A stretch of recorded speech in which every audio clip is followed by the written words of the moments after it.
Hello, you guys. Welcome back to It's Fun It's a Podcast. I'm your host, Addie, and I'm so glad that you're here joining me for round 2 or episode 2 of this series that I have not named, and I have no idea how many are going to be in the series, so I don't even know if I can call it a series.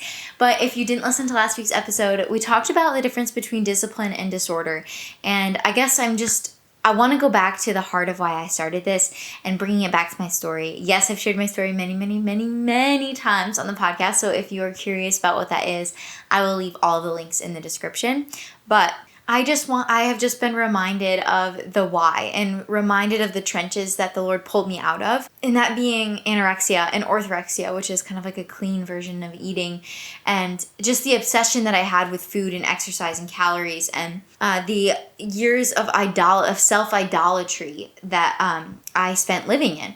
And I just want to bring the podcast back to that and share what I know and come at it not from a doctor perspective, because I am the furthest thing from a doctor, but I do have experience with this and I walked the walk. I experienced the transformation from death to life. I experienced being saved. I experienced what it's like to know the fullness of Christ. And I just feel like so many of us are actually living in this diet culture, and we're living in this world believing that a smaller body will make us worthy, believing that a prettier version of ourselves, whatever that means, will make us better or make us more happy. And it's false. It's not true. It is straight from the pits of hell, and we have to get rid of it. We have to move on from this because there is freedom found in Christ, and it is to be experienced. Like, it is not to be hidden. So that is what these episodes are going to be all about. And today, this is kind of my little trigger warning. I'm going to be talking about things that I did in my eating disorder. And I mentioned a few of them in last week's episode, which if you haven't listened to, you should go listen to that one. We talked about just like finding the difference between being disciplined and living in like this like healthy girl mindset or whatever is being pushed online. And then also like disordered habits and what actually realm are you in, and are you headed towards that path of destruction and disordered eating, or are you headed towards a kingdom building wisdom-based discipline? So that's what that episode's about. But I did like talk briefly on like a few different things that I did in my eating disorder that were embarrassing, and I don't say it because it's just like ha like I'm out of it now. It's more like let's build awareness of this because it's dangerous, it's dumb, and it's just not the way we're meant to be living. Like, I spent so long hidden in my bedroom and isolated, and I did little things like this that I thought were normal. Even if I didn't think that they were normal, I just didn't want to part from them. I didn't want to step away from them. I wanted them. These habits, these things, you'll see there's so many different things. I've just put together a list of I don't even know how many, just different little habits. And I feel like if you are listening to this episode and you relate with some of these, or you can just kind of like feel yourself tempted in these things, I would encourage you to seek help, okay? This is not a spot that you want to be in. This is not where you want to live, because again, there is freedom, and it's not found in this path. It's not found in this walk towards a smaller body. So that is what we're going to be talking about today. I want to start off in Matthew chapter 23. And Jesus is talking to the Pharisees and the scribes. And it's a pretty powerful message. So chapter 23, verse 25. Woe to you, scribes and Pharisees, hypocrites! You clean the outside of the cup and dish, but inside they are full of greed and self-indulgence. Blind Pharisee, first clean the inside of the cup, so that the outside of it may become clean. Woe to you, scribes and Pharisees, hypocrites! You are like whitewashed tombs, which appear beautiful on the outside, but inside are full of the bones of the dead and every kind of impurity. In the same way, on the outside you seem righteous to people, but inside you are full of hypocrisy and lawlessness. So, this verse is Jesus calling out the Pharisees for this way of living. They are living for the law. They are living, trying to be perfect on the outside. They are basically just, like, woe is me, right? Like, they think that they are the best because they are following the law. And Jesus is saying, you know what? Aside from the law, you might look good on the outside, but in your hearts, you're not following the way, the truth, and the life. You're not following that life abundantly. And the reason I bring this up isn't because I want to make you feel like you are a whitewashed tomb, but I want you to see that the image that you're trying to portray, the cleanliness that you're trying to put on the outside, if your heart is full of greed and self-indulgence and bitterness and self-idolatry to make yourself the smallest version, to make yourself the prettiest version, to make yourself fit in, you're missing the point of Jesus. You're missing the point of the cross. And it is really, really, really crucial that we know this about ourselves, because we can't step into that abundance. We can't step into the overflow if we're living as though, or if we're living for the law. And as I was like thinking about this, I'm like, all right, well, what's the law in this?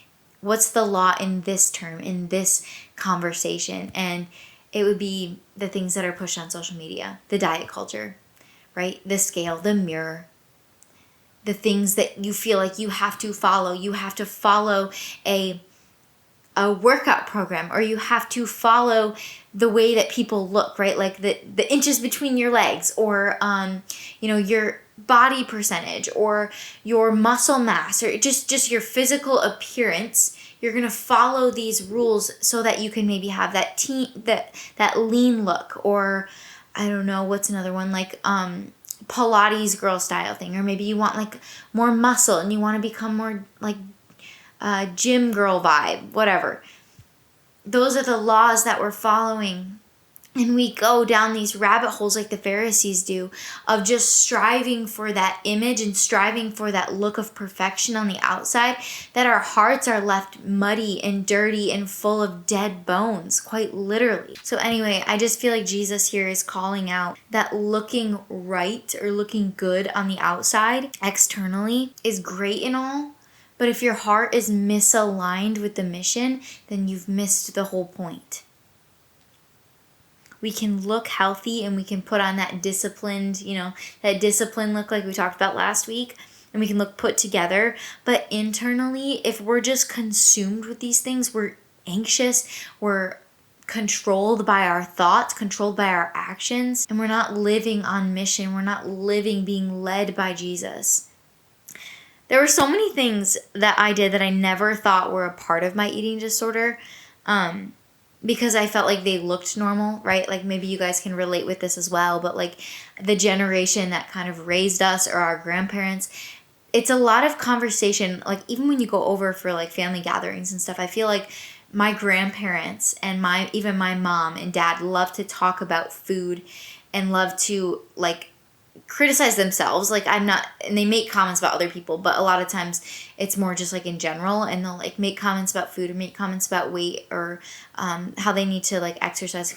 My grandma used to always say just like, I need to really lose 5 more pounds, and just like little comments like that. And so then growing up, when that is fed, it all just kind of feels normal. And we can blame our parents, we can blame our grandparents, but ultimately we're living in the same thing. Okay, we are living in a world that loves social media, that loves self-idolatry, that loves to just be poured in and fed and consuming all of this type of content. And as much as people love to say that like content creators and social media is such a great place, there's also a reality that it is a really dangerous place, and that the enemy is still really, really heavily moving in it.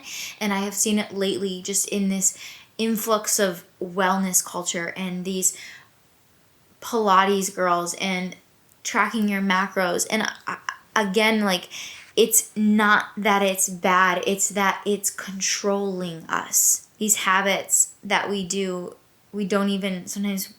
The problem is that because a lot of these behaviors and things have been normalized throughout our lives, and even now in the social media world, we can be so deep in it, like I said last week, like neck deep in these things, and not even realize that we're sinking in it, not even realize that we are bowing down to these idols. So, and another thing is that oftentimes, and I want to like preface this because it's important that we know that oftentimes we like to view eating disorders on like a spectrum, right? Like really, really thin people or really, really heavy people. And there's really no in between, right? Like we don't ever look at the behaviors, I feel like. It's only just their outward appearance. And one thing that is really, really evident in somebody with anorexia or orthorexia is their face shape and the temporal wasting, or really sad eyes. And I have noticed this in social media quite a bit lately. It's just like, I don't know why, but my feed is filled with it. And I as I've been thinking about it, I've been thinking like, okay, this is the enemy's way of trying to get back at me. Because when like things and patterns and thoughts come back in my mind about the things that I'm eating and how I look, I feel like my feed is filled with it. It's kind of actually crazy. If you ever just like zoom out and look at your life and look at what you're tempted by, and then you watch as the weeks and the months go on, the enemy does like puts himself in the most like unexpected things. Like, I don't look up what I eat in a day. I don't watch those things anymore, which we'll get into that, but I used to.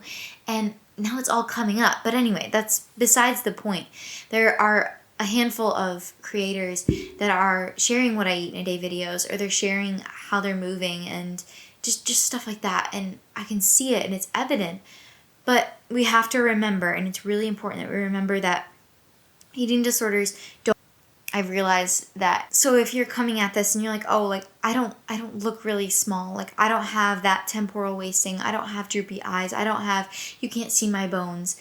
That doesn't mean that you aren't struggling. That doesn't mean that you don't need help. That doesn't mean that you aren't living this way, right? Like there were Pharisees that maybe didn't obsess over the law and preach the law every single day and every single minute of their lives, but they were still living in that way. They were still bowing down to the law over Jesus. So I don't want you to think of eating disorders on extremes. I want to become extremely neutralized with it, because eating disorders can show up in so many ways. Even if you're quote unquote like, what I eat in a day doesn't look like somebody that has anorexia or somebody that has bulimia, doesn't mean that you aren't struggling. It is a mental disorder. It is a battle not between flesh and blood, but against spiritual powers in the realms of the dark world, okay?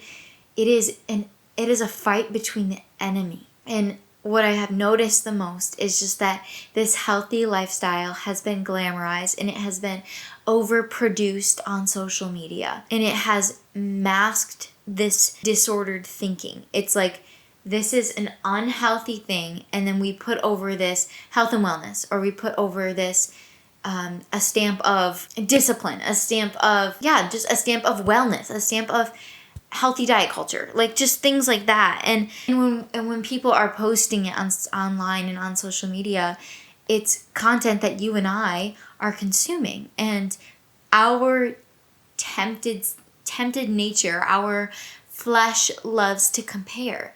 And so we're going to naturally compare what we're eating and how we look and what we do. And this can look like feeling bad about what you eat, what you do, and how you look, or it can be the opposite and being like, well, at least I don't do that, or at least I look this way. And this, again, like this isn't even just about food, and this is a whole nother topic, but it could be like, well, at least I make money, at least I have a good job, at least I have a good family, at least I have a boyfriend. Just anything in this realm of comparison. And then as soon as something is normalized and we see it over and over and over again, we stop questioning it. Our discernment flies out the window. And then we're back to this bowing down to idols because we don't know any different. Okay. So now getting into the things that I have done, and these are embarrassing, but I'm bringing them to light because I love you guys, and if you relate with this, it's real. We're not normalizing it. We're almost unnormalizing it, okay? Because by brushing it under the rug and not talking about it, we've just made it normal. Okay, but these things are not normal, and I've kind of broke them into small categories. And the first one is mental, and let's just get into that one first. Okay, mental things that I did in the midst of my eating disorder. So, brief background: I was struggling with food from ages probably like 10 and 11 quite a bit, but I wasn't like really doing anything about it. By age 12, I was dieting, I was working out, and I was not eating enough. I wasn't even eating enough for a toddler.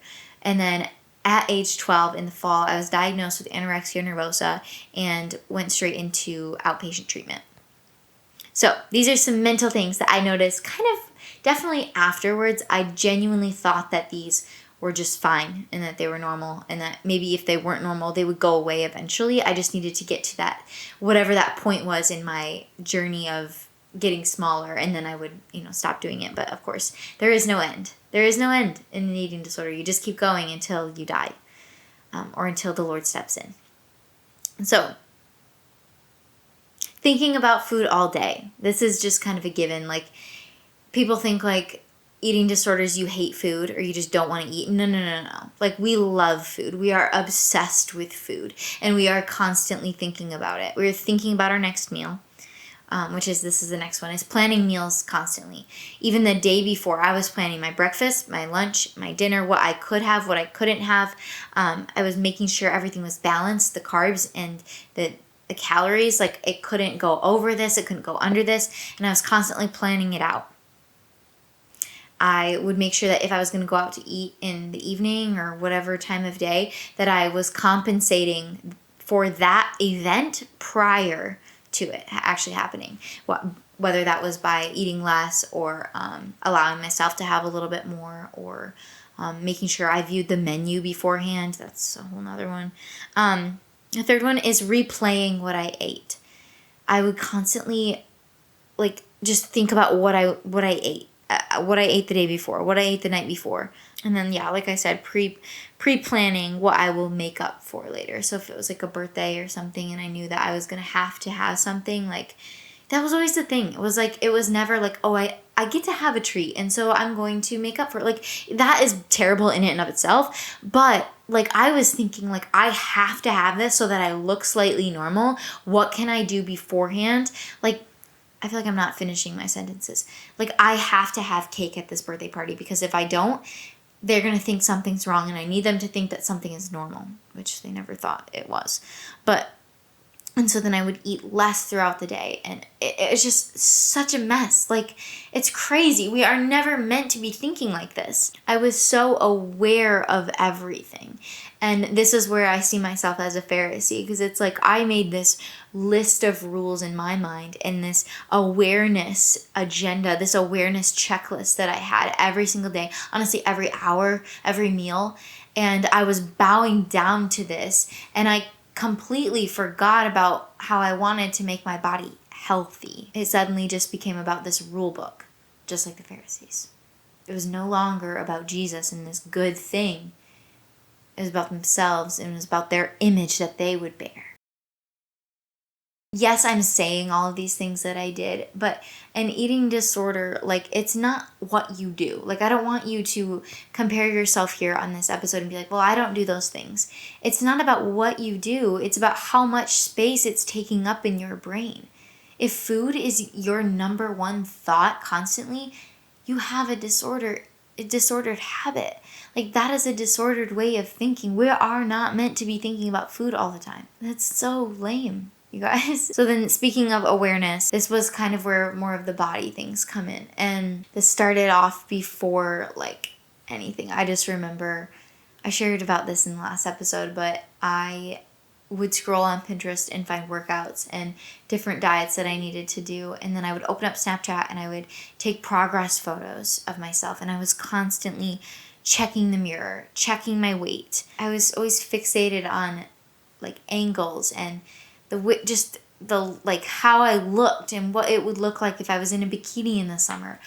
What it would look like if somebody was standing, in front of me, or my left front, my right front, just weird stuff like that. I was just so concerned about it, and I would just check the mirror all the time. Anytime I was in public and I saw somebody else, my brain would just always go to what their bodies looked like versus what mine looked like. I was comparing bodies automatically. It no longer became a decision in my mind to do it. It was the enemy had such a hold on my brain that I just automatically would look at somebody and be like, I need that. Or at least mine doesn't look like that. Just weird, terrible, horrible things, you guys. It's, again, embarrassing. But I want to bring light to this, because if you're doing this, you have to know that this is not what God has for you. I always looked for changes. After I ate, I literally was convinced that after I ate, it went straight to my hips, or that it would go straight to my arms or straight to my stomach. Have you ever heard people say that? I feel like adults always say that. They always say oh, that's going to go straight to your hips. That's going to go straight to my legs. And it's just again, like one of those things that we're fed over and over again that it has become normalized. And then we can't even identify it as a disordered habit anymore.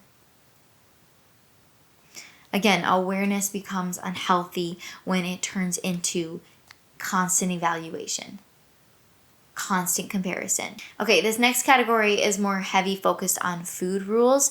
And these kind of came, I'd say some of them were like right away. I like just placed those labels on there before I was even diagnosed. And then some of them actually came afterwards.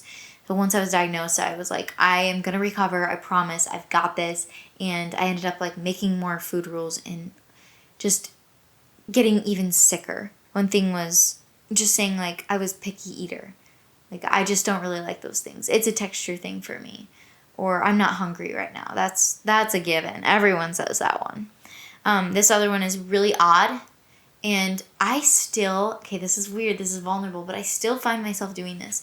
And it's time-based rules.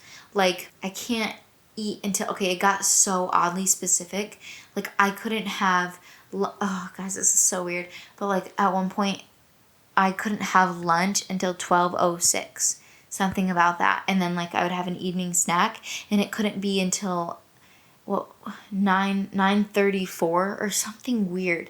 I don't know how to explain it. I don't know why and it's kind of all coming back to me now. But like, yeah, it was these time-based rules and it was what it was. It was like that for a long time.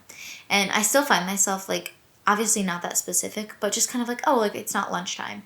Or like, I'm hungry, but I'll wait a little bit longer. And then I have to like kick myself and think, no. Like that's, your body's not a clock.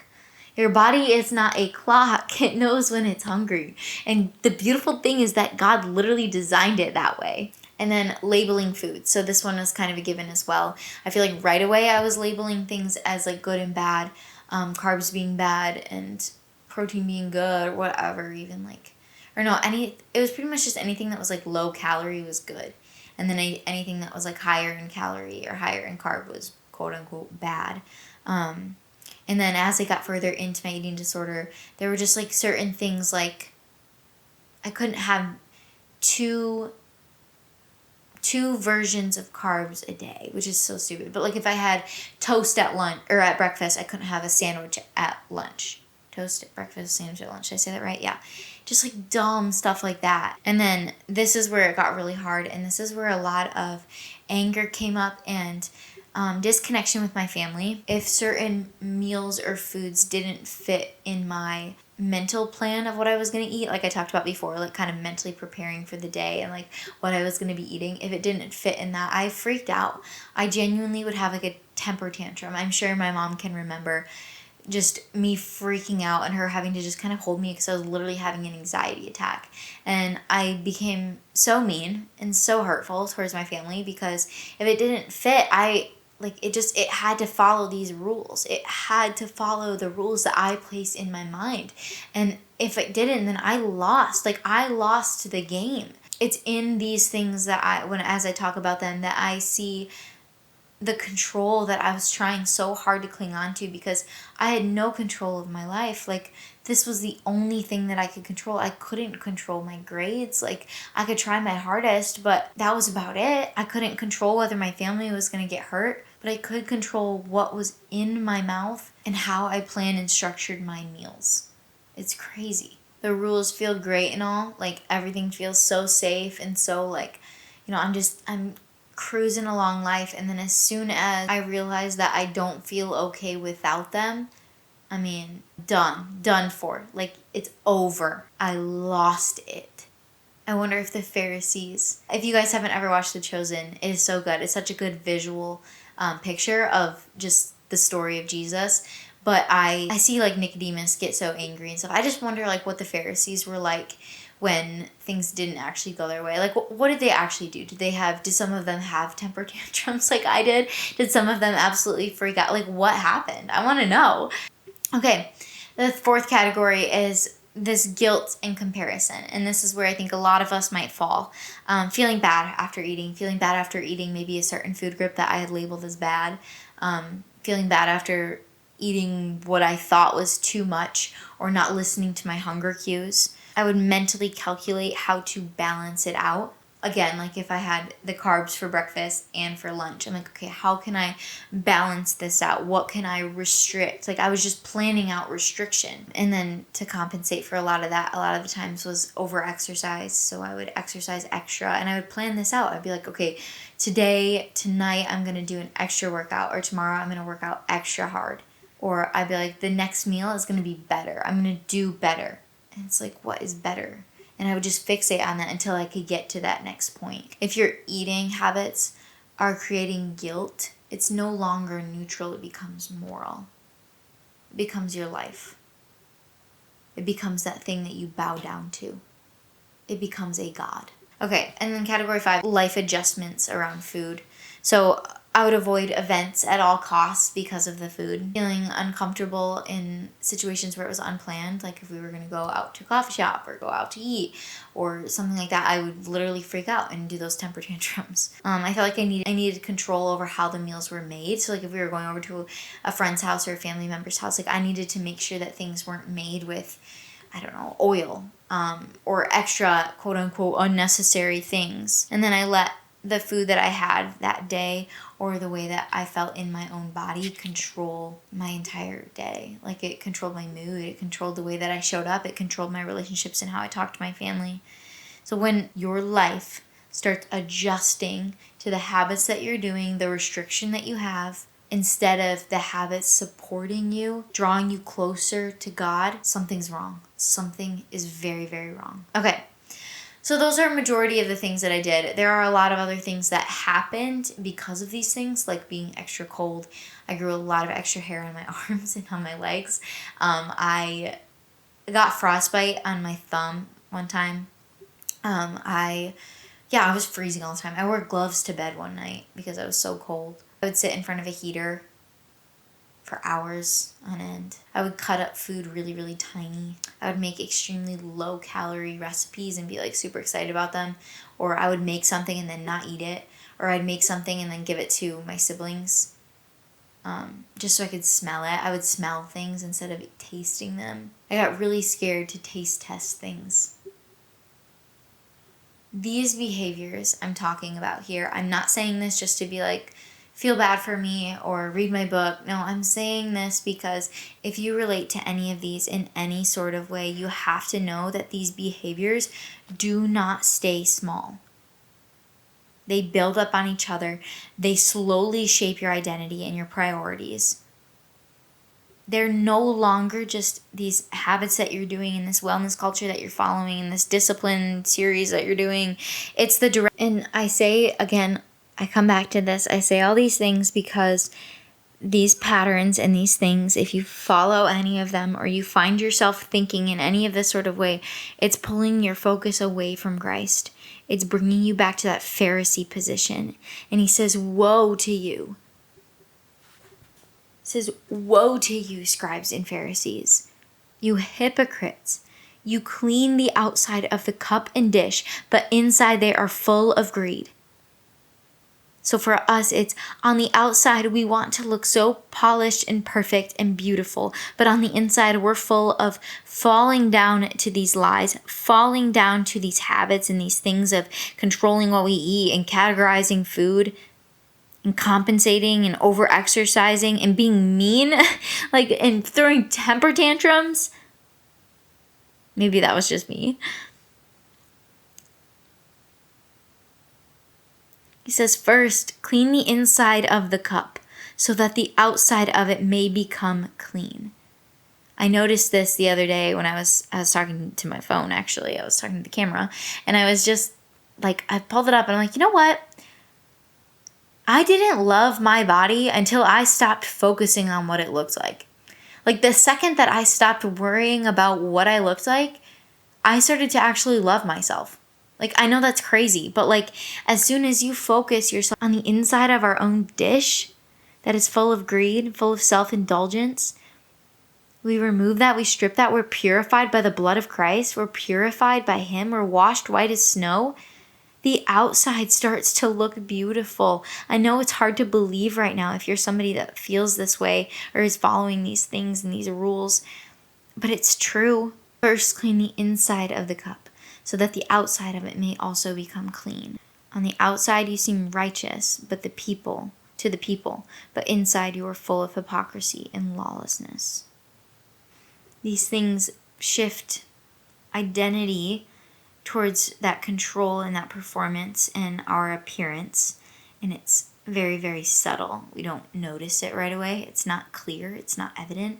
The difference between an eating disorder and then like something like cancer, easy to diagnose. But anorexia and eating disorders aren't on the outside. They might show up on some people on the outside, but they're in the mind and they're in the heart and they're in the patterns of our life. They make us believe that our identity is in how controlled we are with our food and our exercise, how we perform, and how we look.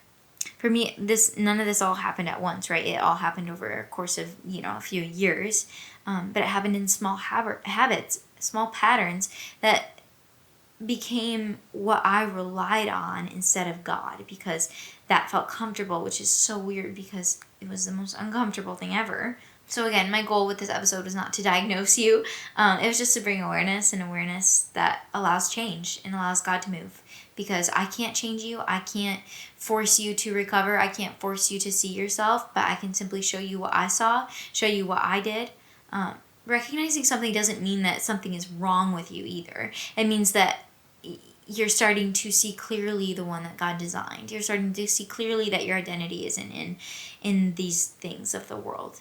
So if you do leave today and you feel really convicted, I want you to know that nothing's wrong with you, okay? You're not making a mistake. God knows you and He knows your heart. He knows what you're doing too. It just means that you're starting to see what needs to be purified, what needs to be pruned. So if you're starting to recognize some of these things in your own life, don't panic, but just pay attention to it and bring it to the Lord.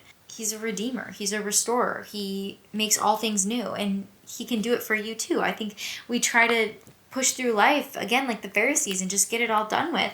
But like, this is the process of sanctification. Like, we're living on this side of heaven where God is going to be changing us and shaping us and preparing us for the second coming. We are His bride. Like, He's not giving up on us. So again, if you identified something today, I would encourage you to bring it to the Lord. And don't try to hide in shame from it, because that's not helpful. So anyway, I love you guys. I hope you don't think I'm absolutely crazy, but if you do, that's okay. That's fine. I totally understand. I'm far past my temper tantrum days, so praise the Lord for that.